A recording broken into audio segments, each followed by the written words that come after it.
Donald Trump called him tough. Rush Limbaugh read one of his articles live on his radio show. Ann Coulter tweeted that article to her 1.5 million followers and declared, "Every sentence is perfect." Ladies and gentlemen, your host, former chief editor of the Jewish Press, Elliot Resnick. Welcome to the Elliot Resnick Show. Yeshivish and Hasidish communities proudly talk about keeping the influences of the secular world away from their homes. Unfortunately, these influences have infiltrated these communities in various guises nonetheless. One of them is the guise of chesed. We now have organizations and so-called experts who claim they only want to help people, but their definition of helping people is essentially convincing them to reject their heritage and embrace the values of 21st century progressivism. Today, I'd like to focus on two examples of this phenomenon: encouraging divorce and encouraging late marriage. Rabbi Hillel Handler, a longtime activist who testified in Congress in support of the nomination of Judge Robert Bork to the Supreme Court in 1987 on behalf of the Agudas HaRabbanim, drew my attention to these two secular campaigns, which have actually received generous space and positive coverage in various frum publications. Let me address them one at a time, but first, welcome Rabbi Handler to the program. I'm pleased to be here. Nice to see you, Elliot. Thank you, likewise. You recently forwarded me a picture of a full-page ad in a frum right-wing magazine by Shalom Task Force. The top 3/4 of the ad contain a checklist, which is called the Healthy Relationship Checklist. The list has 8 items, and next to each item is a box to check off. Let me read them for the audience. I am treated with respect. I feel heard and cared for. I have a separate identity with unique needs and interests. I can take time and space for myself. I can express an opinion even if it means disagreeing. I can change my mind. I can set limits that feel right to me. I feel safe in my relationship at all times. Now, below the list is the question, what if I'm unsure? And then the ad declares, everyone deserves a safe and healthy relationship. Take the first step. We'll help you figure out you're next. And following that is a phone number. Now, you emailed this to me and to several editors of major frum newspapers and magazines, decrying the publication of this ad, arguing that it encourages divorce. How does it encourage divorce, in your opinion? Well, it's very simple. If you have a woman who's very emotional, women are more emotional than men, and in a marriage situation, you're always going to have differences of opinion, arguments, sometimes screaming, sometimes don't talk to each other, you're so upset. And at that vulnerable moment, if you read an ad like this, I'm treated with respect. Aha! That's right. I don't have respect. I get no respect. I'm not heard. I'm not cared for. That's true. The Shalom Task Force totally misrepresents who they are and what their basis is. They present themselves to the Jewish community as Shalom. Shalom to an Orthodox Jew means Shalom Bayit. When you say Shalom Task Force, it sounds like they're involved in helping make Shalom between men and women. But there's nothing of the kind. I was listening to an interview with Esther Williams, who was one of the founders of the Shalom Task Force, and she was explaining what the mission of the Shalom Task Force is.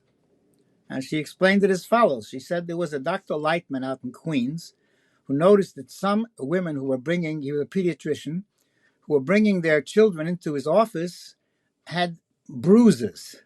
And he asked them what happened, and they said, my husband beat me. So he spoke to Esther Williams, and they decided that there must be a problem in the Jewish community of husbands beating up their wives. So they made this organization, and they got funding from the Office of Violence Against Women from the federal government. The latest thing I could see was they got $1.5 million. Now, for that $1.5 million, in order to justify their grant, they had to meet a goal of 240 Jewish victims. That was required. Now, what do you require?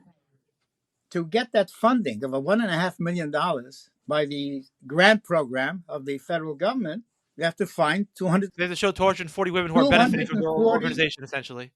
240 Jewish victims of domestic violence are required in order to justify the funding.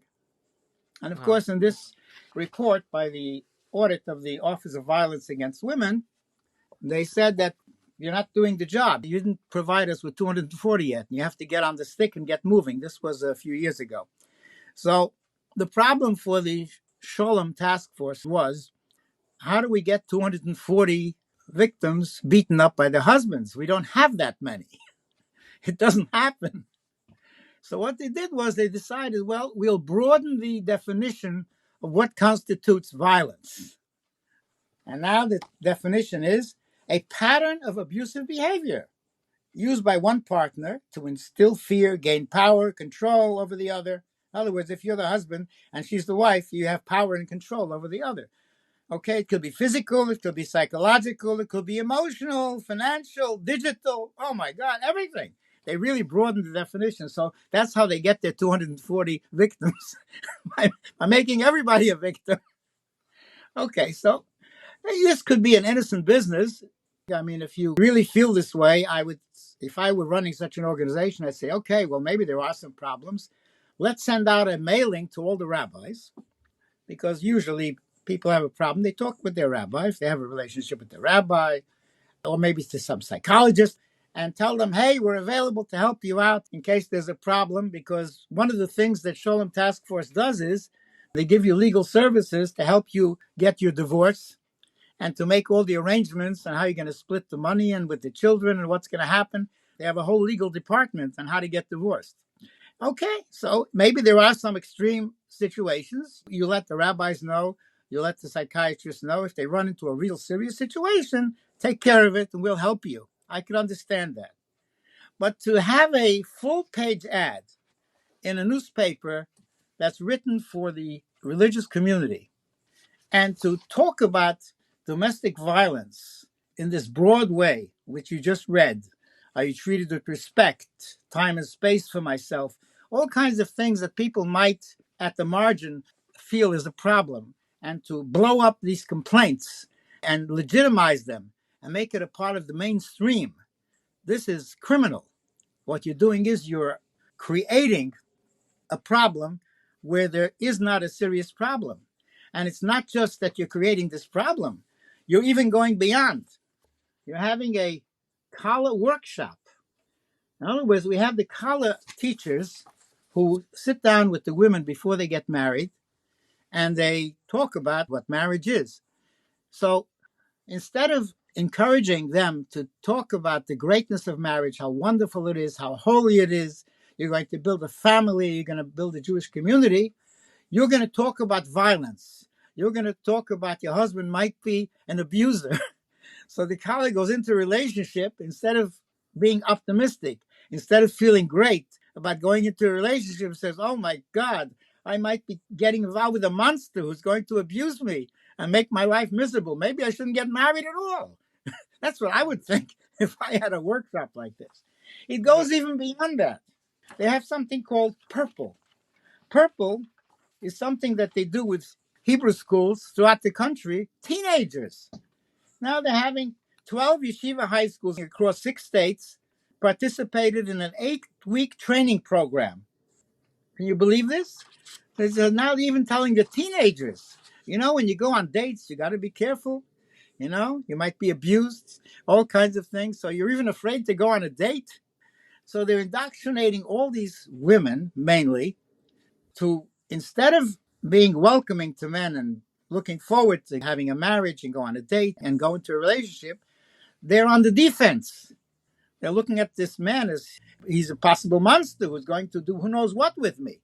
So I don't know, how do you get married in such a situation?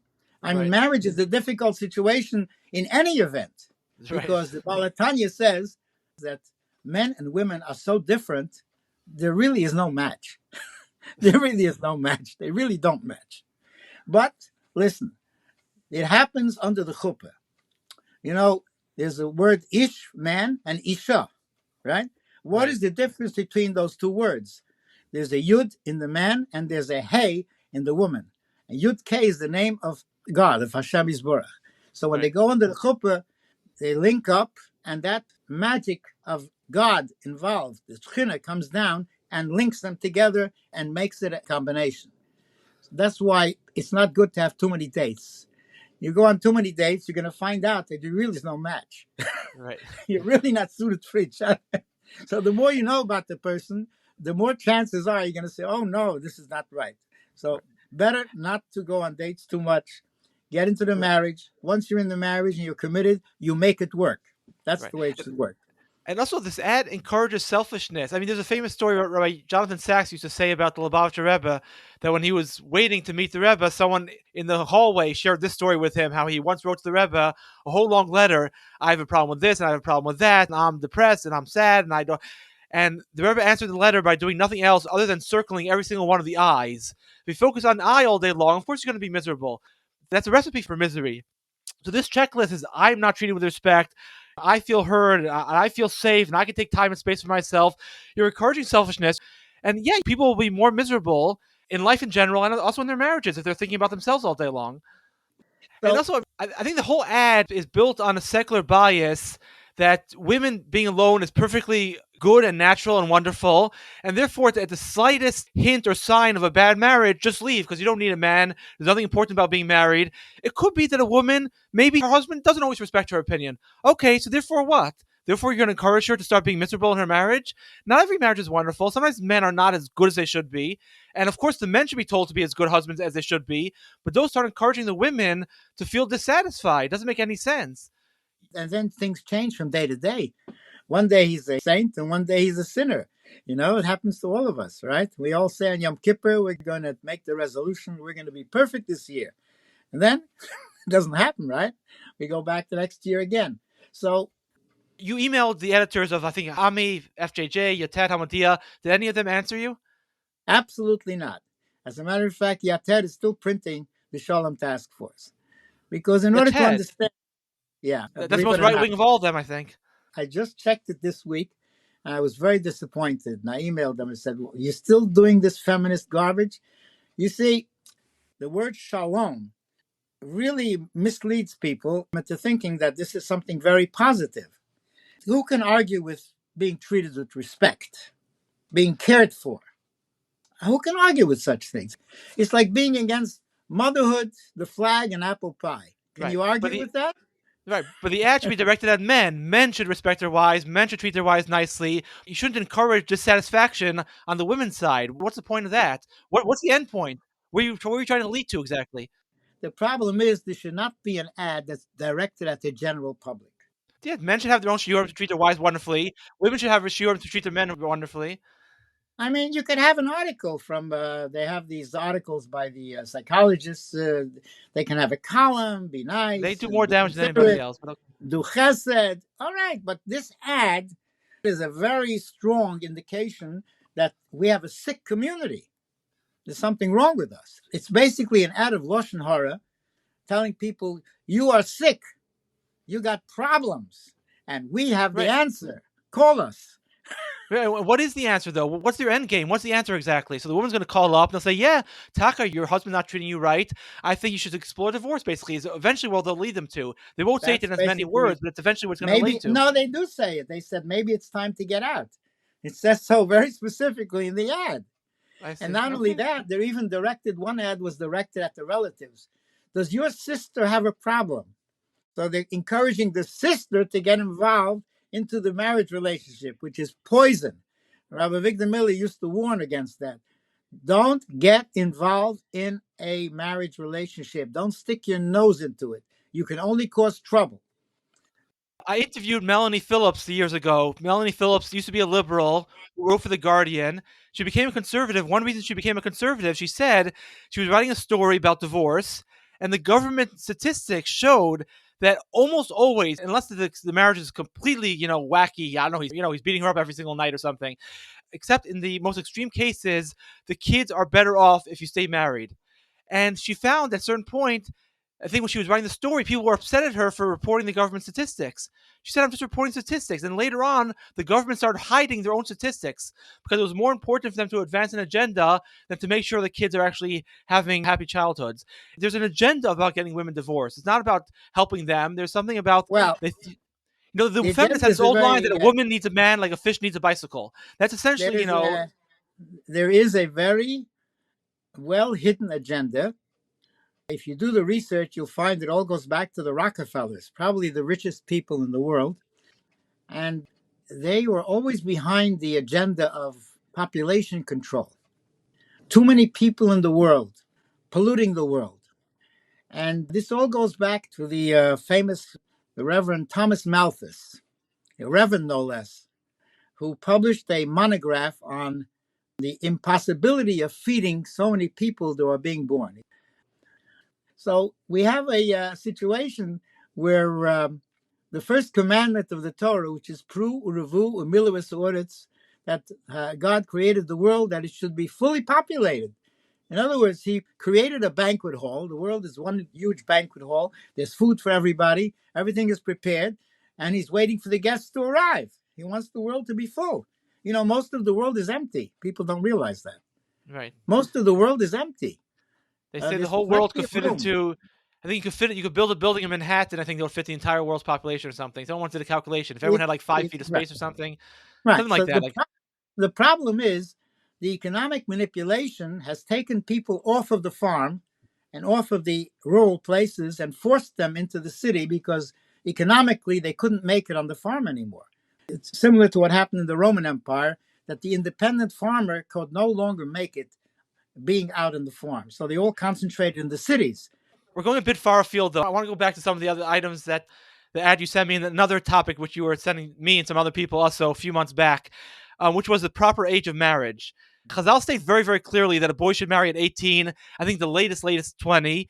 And the reason they give this recommendation, or the Mefarshim give this recommendation, is very practical and down to earth, if I'm not mistaken. Essentially, they felt it's very hard for a man to remain morally pure if he's not married by that age. Roughly 18, maybe max 20. Now, if this was true 2,000 years ago, it's doubly and triply true today in our sexually promiscuous and technologically advanced society. And yet, amazingly, instead of encouraging early marriage in accordance with a clear statement of Chazal, you noted a few months ago that a major firm of publication ran a long article encouraging young men and women to get married even later than they currently do. That was Mishpucha magazine, right? Yeah, it's blatantly anti-Torah advice. How could such advice be published in a Torah magazine? Well, the problem is that she's a social worker. That's where the problem starts. So right away, she's involved in college, and has all the evolution in her head, and all the Malthusian ideas. All these ideas are somewhere buried in her mind, and it's coming out. Right now, the Rosh Yeshivas this past week or two got together, Rosh Yeshiva of Slobodka and Rosh Yeshiva in Lakewood, and they decided that from now on, they're going to cancel the fourth year of Beis Medrash. They're not going to allow the boys to stay in learning the fourth year. They're going to encourage them to go get married. And one of the considerations they had when they discussed it was that, well, if they get married too early, there's going to be more divorces in our community. So they did the research. They asked around. They said, no, it's not true. That is a lie. There are not more divorces when people get married early.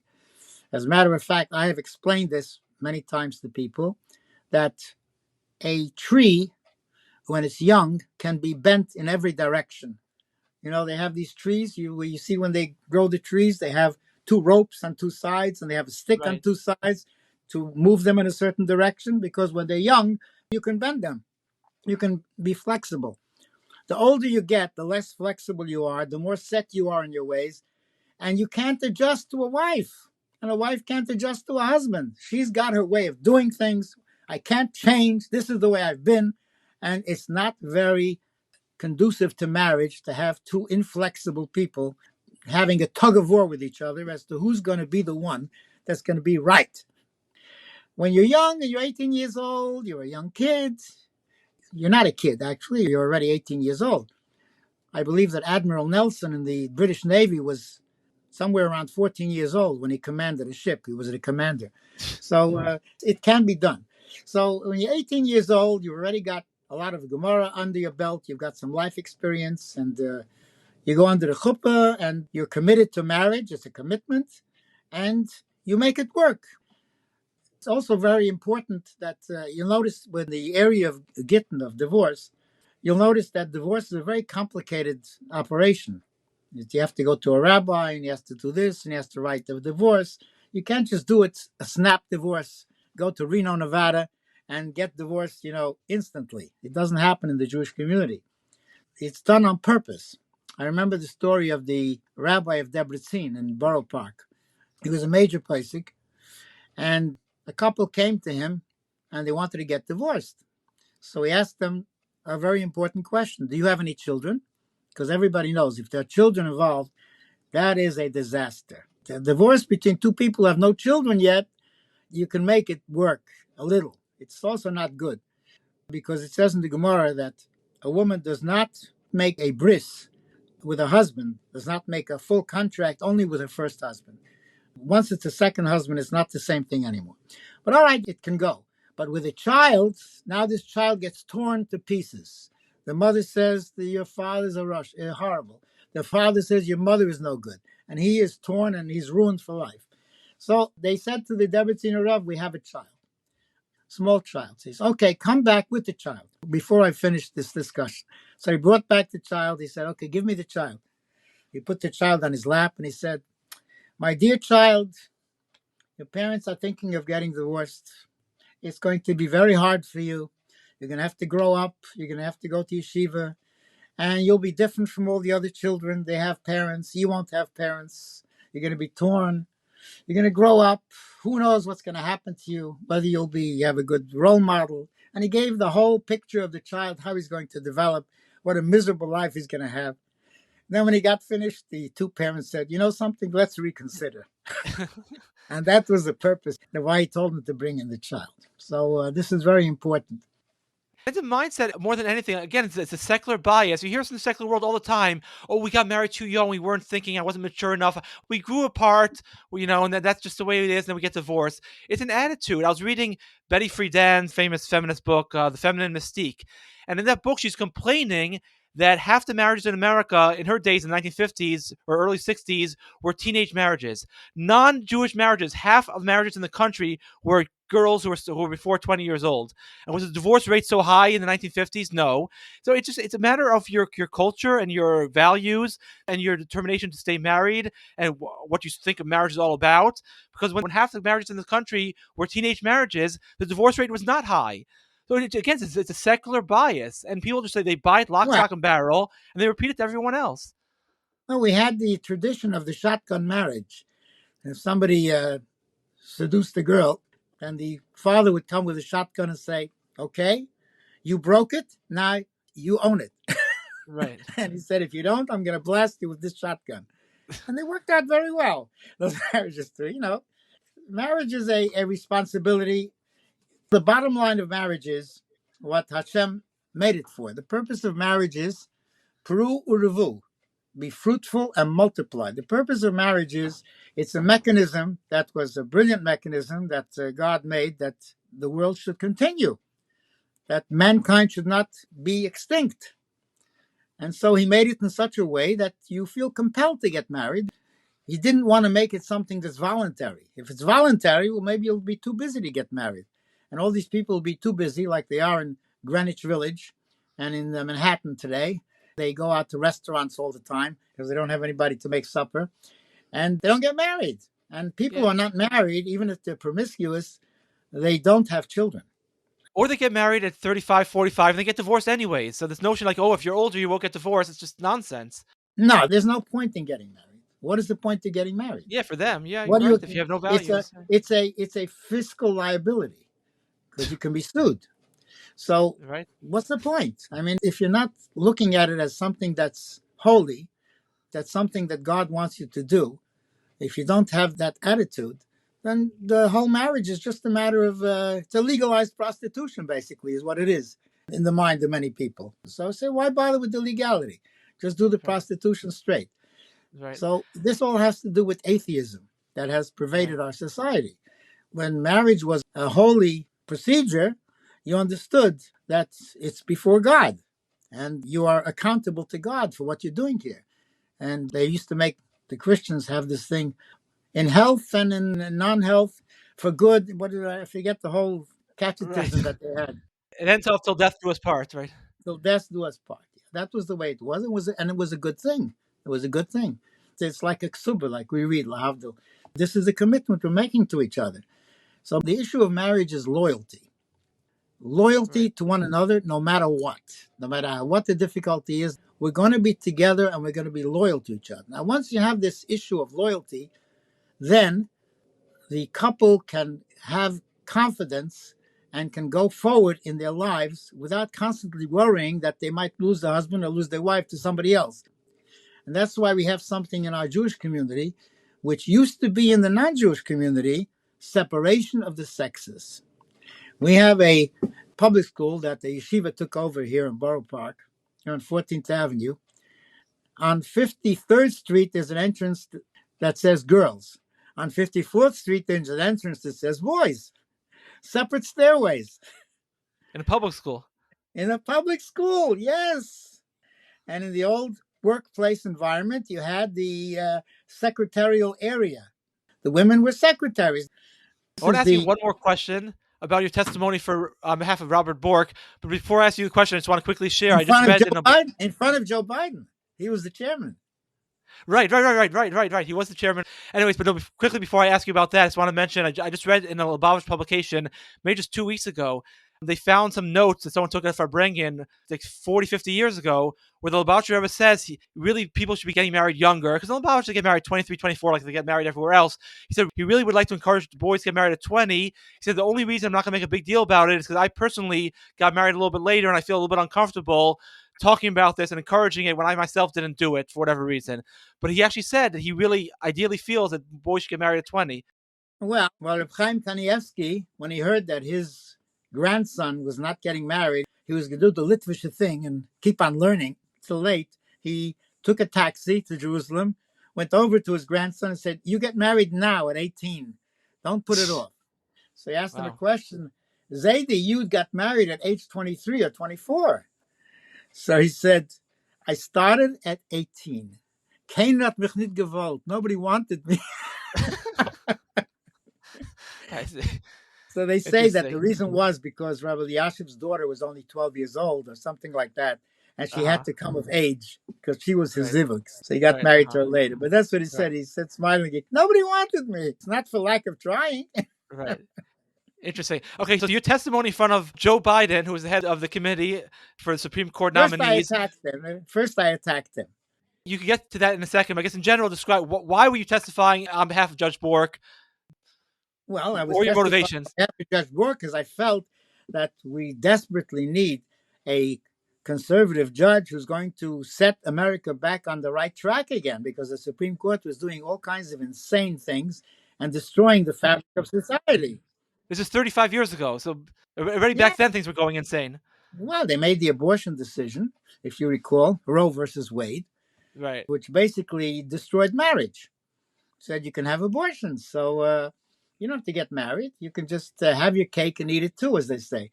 You could just run around and do whatever you want, And then, until then, when you couldn't do an abortion, if you had intimate relations with a woman and she would have a baby, you had to take responsibility. You had to get married. You couldn't fool around. But now you can do whatever you want. You have the birth control pill, you have abortion, you have all kinds of things that you can fool around with, So all these things militate against population. It's population control. I think behind all these crazy transgender, homosexual, LGBT, maybe one of the secret agendas is population control. Because if you can have LGBT, you're not going to have children, right?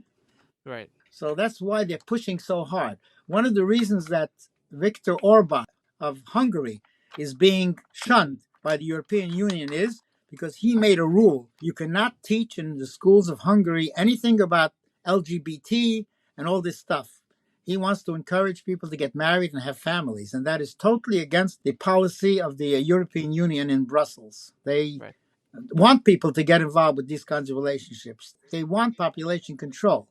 Were people surprised to see a rabbi testifying in '87 on behalf of Bork? Was that unusual back then, or what was the reaction? Well, actually, Joe Biden's office called me and told me that my appearance was canceled.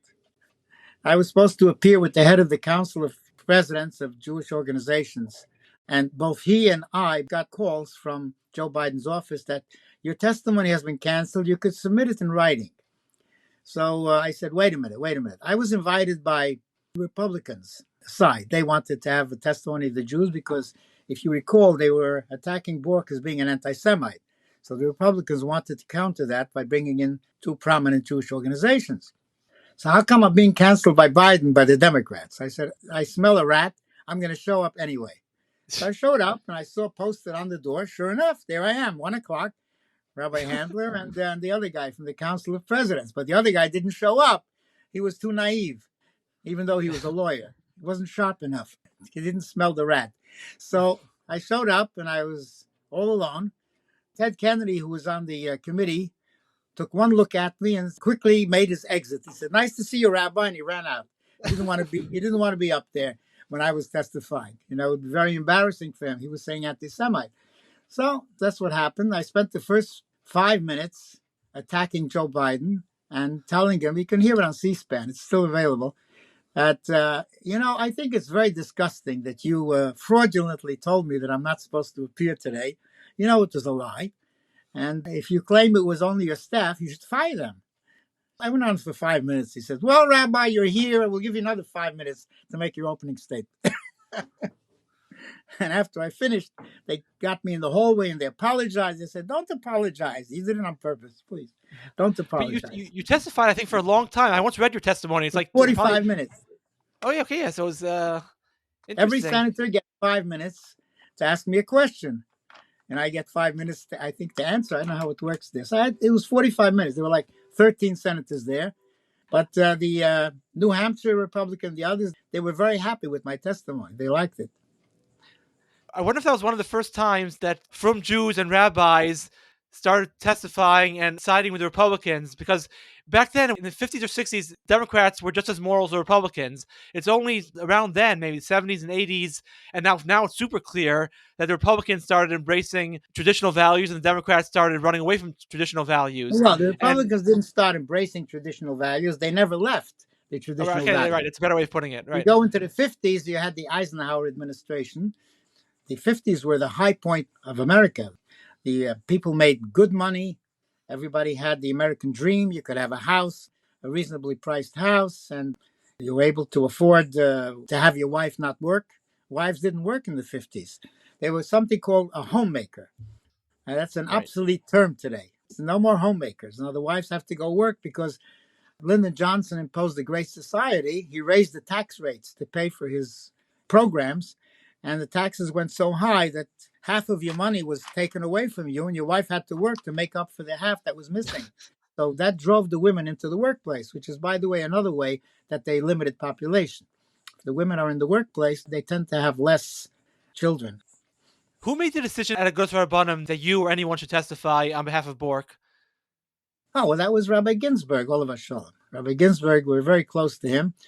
We used to do a lot of things to Rabbi Ginsburg because in those days, as you observed very accurately, the Jewish community among the general non-Jewish public was known for supporting abortion and gay rights and all kinds of horrible things, immoral things. We were in the lead. And when you thought about Reform Jews, that's what they stood for. The fact that the Orthodox Jewish community was against these things was not well known. And one of the things that we were involved in with Rabbi Ginsburg was to publicize the fact that the Orthodox Jewish community does not support this kind of immorality and atheism. Right. All right, that does it for us. If you like this podcast, please consider subscribing to it and giving it a good rating and a nice review if you're so inclined. I hope you enjoyed the episode and have a great day or a great night, depending on when you're listening to this podcast.